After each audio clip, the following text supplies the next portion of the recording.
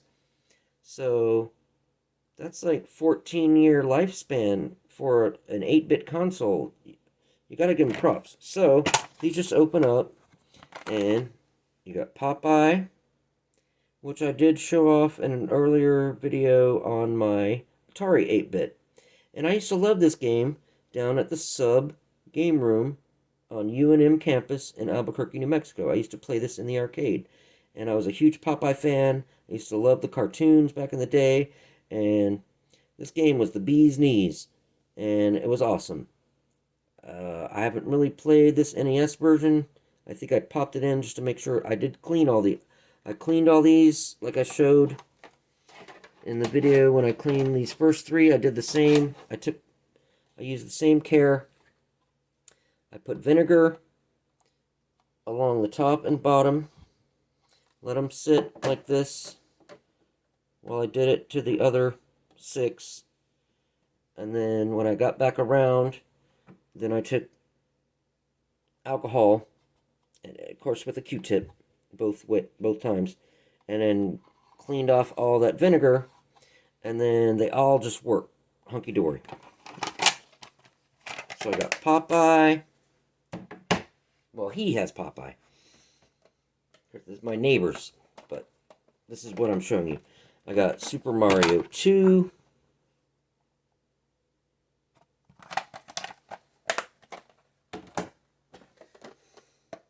Disney's DuckTales, Capcom. Disney's DuckTales.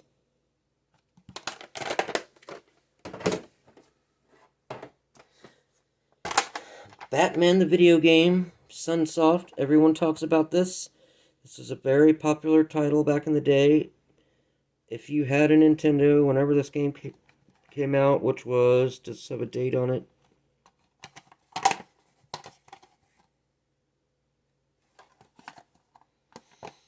It does not, but I think around like 92 or 93, maybe somewhere. I don't know.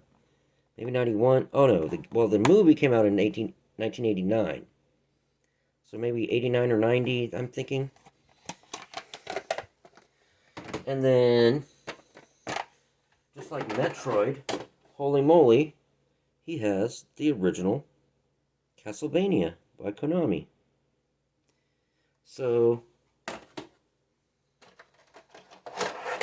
if you follow video games currently, vintage, not vintage, but retro video gaming now,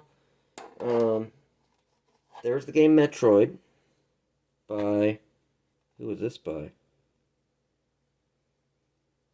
Yeah, this was an actual Nintendo release. Okay, I don't see another. And then you have Castlevania. And they're both platformers that have a little bit different gameplay. But then, like in the late 90s, I think, is when it first... Oh, yeah. With Castlevania Symphony of the Night. Created this whole new genre called Metroidvania. Metroidvania. Which is kind of combines kind of the gameplay of Metroid and the gameplay of Castlevania.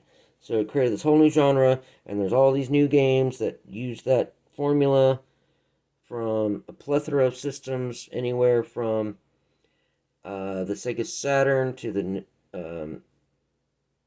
Sony PlayStation to any newer system than that. Even the Game Boy Advance had some Metroidvania games. So that's what we're working with here. So I'm not sure how long this video is, but I hope you are enjoying the content. This might just be a show and tell video, and then the next video will be the actual gameplay. But either way, thanks for coming along. Quintech Retro, and I appreciate you. And like, subscribe, press on that bell icon if you're so inclined. We love you. We hope you're healthy, safe, and thanks for coming. And you guys take care. And you have a good night. All right.